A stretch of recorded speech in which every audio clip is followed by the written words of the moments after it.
Morning, Plunder Bay Open, Lake Champlain. DJ and Alex, my buddy TJ, Smallmouth Freaks, driving away in his beautiful Lund. And of course, Andrew, subscribers. That's in the red jacket, actually an old friend of ours, Brendan. And then, wrong way, that's Z20 Fishing, one of our subscribers. Oh, and then there's SKB Fishing. He's not paying attention though. There's a lot of people actually here that we know. There's a lot of boats out here today.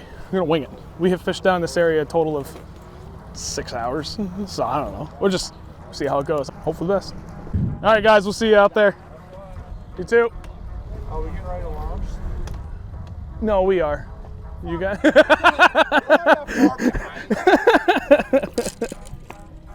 I would be remiss if I didn't say it. Yeah, I don't know. We're gambling it, but I figure if it doesn't pan out down here, I'd rather keep heading up that way.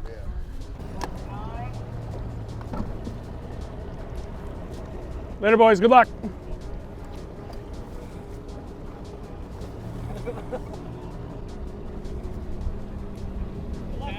Thanks, guys. Yes, sir. Stay off the dock a little bit. Thank you, boys. Get out of here. I don't want to. Right on, we're good to go. Boogity, boogity, boogity. Let's go fishing.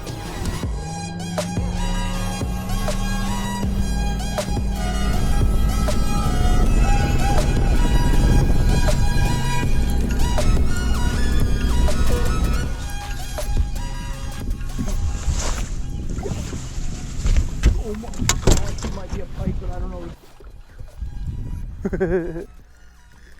That ain't a bass. Big drum. Holy. Just pop him off. I say, don't boat flip him. That's a good drum.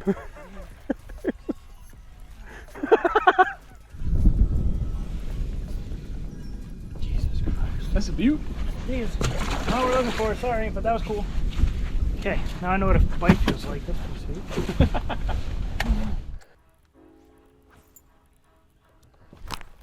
Got one. Yep. That was a keeper. Yeah. 12. Yeah, decent little keeper. Bit of a squeaker, but. Hey, thanks. Hey, thanks. Okay, you can tell it up now. Right off the edge of that stick. Literally the line you just cast. Literally the line you just cast. Okay. That's a better swirl. Dude, that was on me. Big drum. Oh, guy.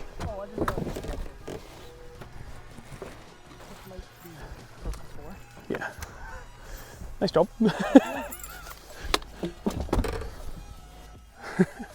Back-to-back casts.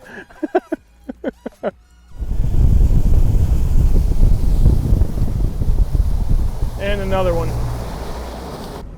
Either we're all retarded or you and I have a good read on what to do in a lake. In a lake we never fished. 2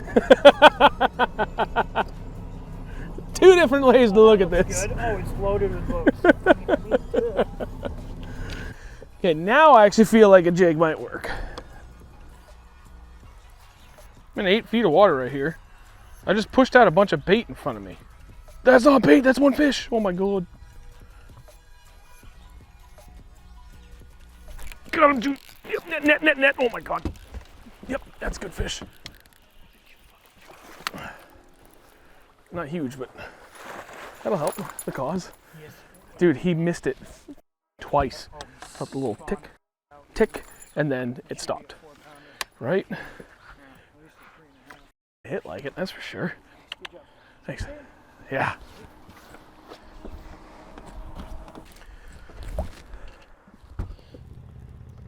Said, all right, 2 more. Ideally, 2 more like the one you caught. Oh my God. Yeah. Dead slack. I'm like, there's no way I'm missing this one. Narrator. He in fact did miss the next one.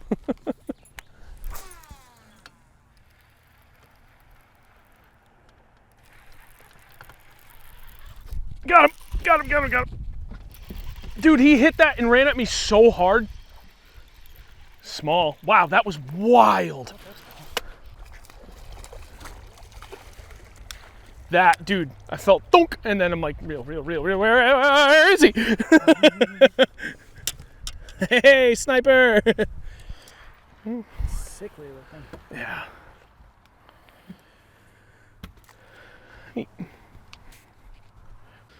I did not think I had a fish at first. I thought I just bumped off a rock. Just kept reeling and reeling and reeling, and all of a sudden it finally got just a little tension.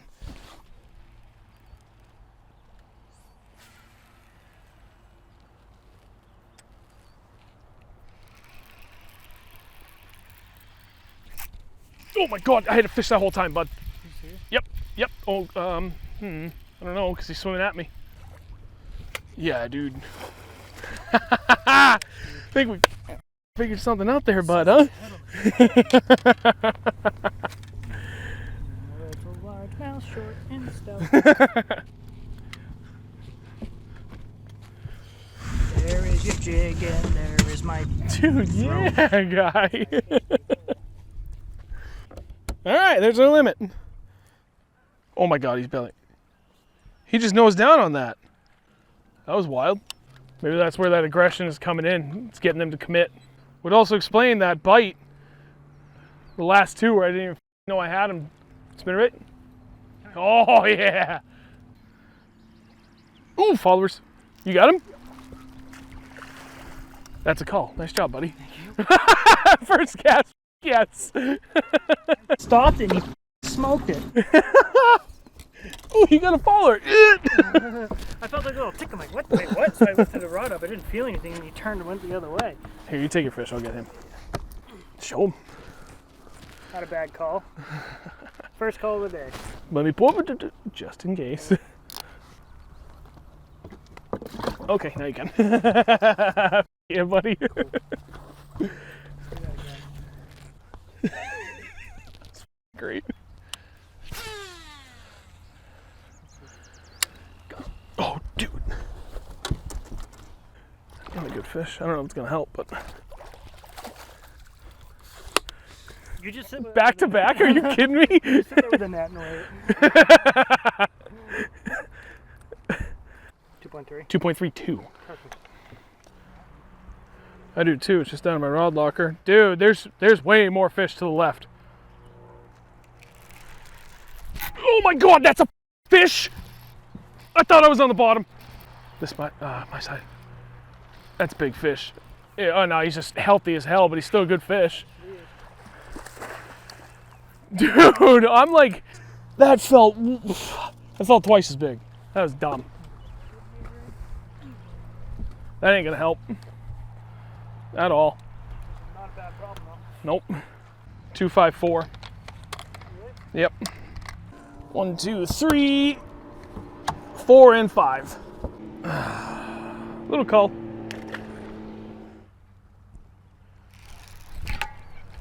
Oh, whoa! That's got to be a drum, buddy.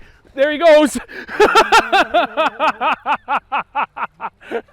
Holy. That was fun. Oh my God. I thought I hooked bottom. All right, we need to make a decision pretty rapidly here if we're going to go somewhere else. The problem is, yeah, unless we just go past this point down to that next stretch of shoreline that's just like this and see if we can't replicate. I'm kind of liking the idea of that. You know, why try and go reinvent the wheel? All right.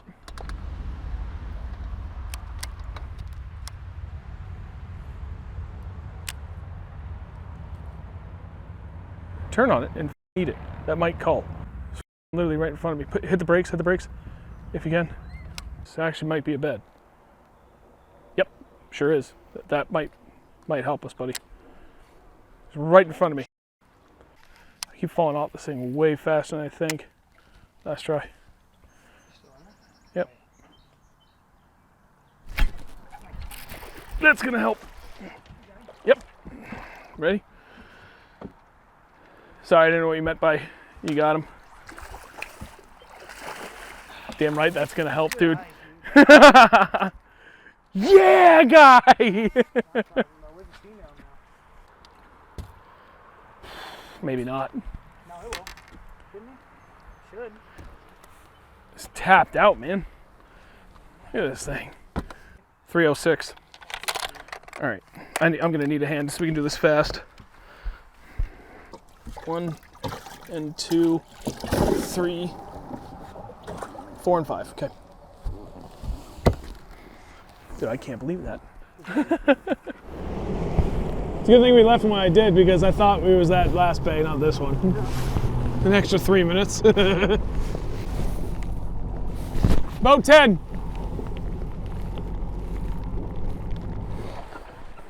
We did all right. All right, back to the blue truck and steers right to your left. All right.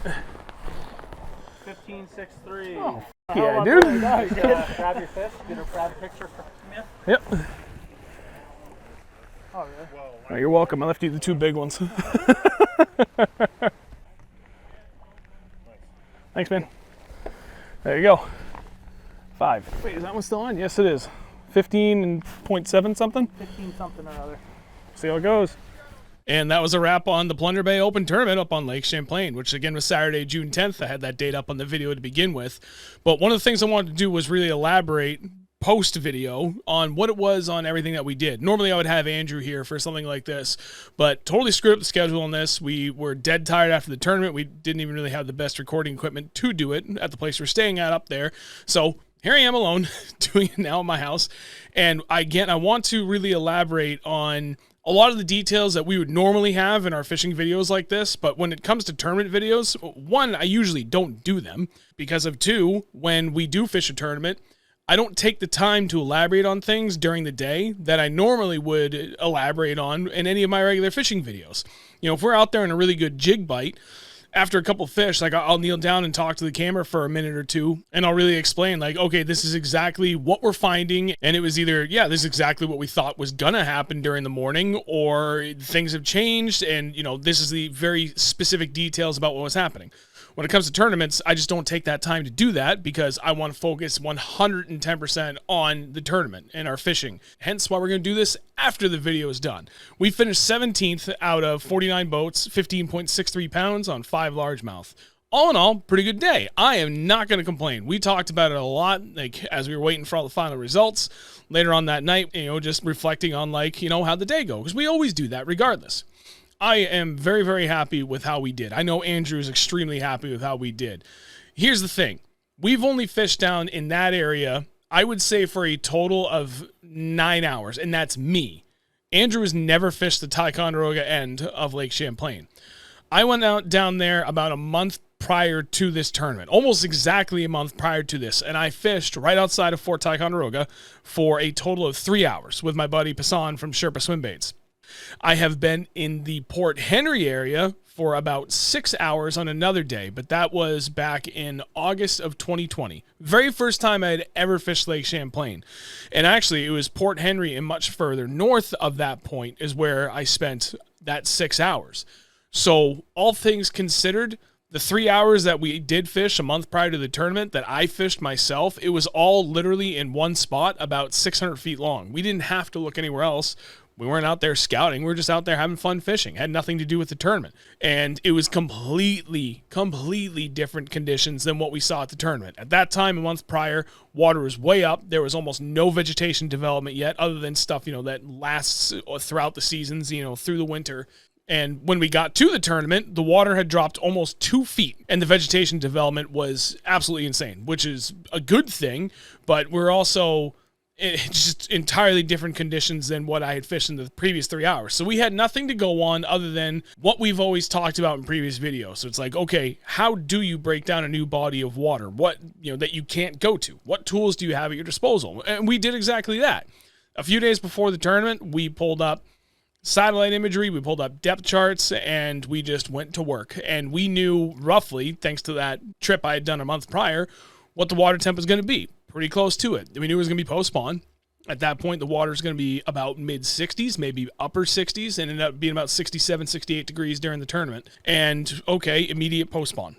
Pretty much all largemouth down there. There are some smallmouth to be found, but we decided we were just going to go strictly largemouth and completely ruled out the potential of running, like, really far north because my boat, fully loaded, like tournament loaded, 2 guys, tops out at about 55 on a good day, my Skeeter ZX200. And she's not really built for an 80-mile run to much more smallmouth friendly waters. So we ruled out that entirely, and we were going to stick to Port Henry and south and go from there. So what was our game plan? Vegetation. Like, there's so much vegetation down there in a bunch of varying depths that we had a pretty good idea that, like, okay, if we can find them and they are relating to the vegetation, hopefully this all happens early, there are so many spots where you could potentially replicate that kind of bite. So that was our game plan. We had a pretty decent draw number. We're about 10 out of the first flight. Our game plan of trying to work around vegetation, the way we wanted to fish it, and even trying to adjust to ways that weren't part of the original game plan, did not pan out outside of those first 2 fish that you saw. But there's a reason why those first 2 fish were there. We found that they were really specifically relating to very, very hard structure. Now, whether that was just a rock line or exposed ledge, didn't really seem to matter. But there had to be also sparse vegetation nearby. Trust me, we went and ran just rock and just thick vegetation, all in those same exact conditions that we, otherwise were present. The kind of bait, the amount of bait that we could see, the depths, like in relation to deeper water, into relation to shallower water, the whole 9 yards. And it just had to be that magical combination of just the right amount of hard packed surface, again, whether it be ledge or rocks, with sparser vegetation just outside of that towards that deeper side. So after we hit those first 2 fish and made a mental note, okay, this is exactly what we caught those fish on, then we went and ran through a bunch of other spots that we thought would have that same kind of thing, or just slightly different areas with a lot of vegetation. And we couldn't get anything going. So from that point, we ran north about 15 miles to a different area that I knew had a much better chance of exactly what I just talked about, either exposed ledge, really, really good rock lines that transition from that riprap rock to hard packed bottom, and then weeds come up. And we pulled up on a spot that had 10 other boats on it. But there was like a good 500-foot stretch in between boats. So we pulled right up in the middle of that and tried to work that stretch. And within 5 minutes, half the boats left. So we're like, okay, we can make this work. First spot we pulled up on had literally everything we were looking for. Everything I just talked about. It had that ledge, it had that riprap, and it had the sparse vegetation. We ended up working that pattern for about 2 hours. Then about 1 o'clock-ish, and we had to be back. We took off at 6:30, so we had to be back at 2:30. The storm rolled in, and I did see another fish on the bed. Didn't have a chance because then clouds rolled in, storms rolled in. We had to run back because, again, we were 15 miles from the ramp, and things were starting to get a lot choppier, not just from the wind, but from all the boat traffic from other guys running back for both of the tournaments launching out of there. Tried a few more spots, just hoping for the best towards the end of the day. Ended up catching one more that was very, very close to culling, but wasn't good enough, unfortunately. So that was it. That's it in a nutshell. Given that we had literally essentially nothing to go off of, right?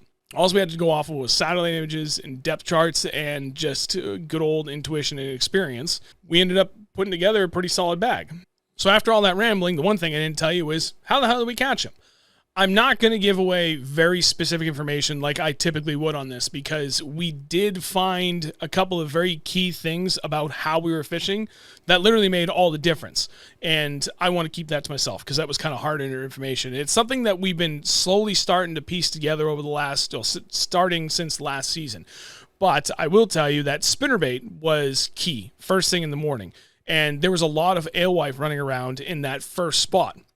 Now, had I paid closer attention, we may have been able to work that pattern a lot better like my friends Alex and DJ did, but it is what it is.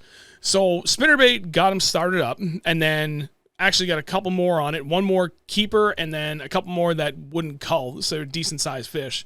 Then we went to a jig, and the only thing I'll say is that we were fishing the Beast Coast open water sniper jig, and it was the MB Sexy Melon 3/8. So those were the two primary things, but as you saw, pretty self-explanatory, Andrew ended up putting 2 good fish in the boat with the Alabama rig.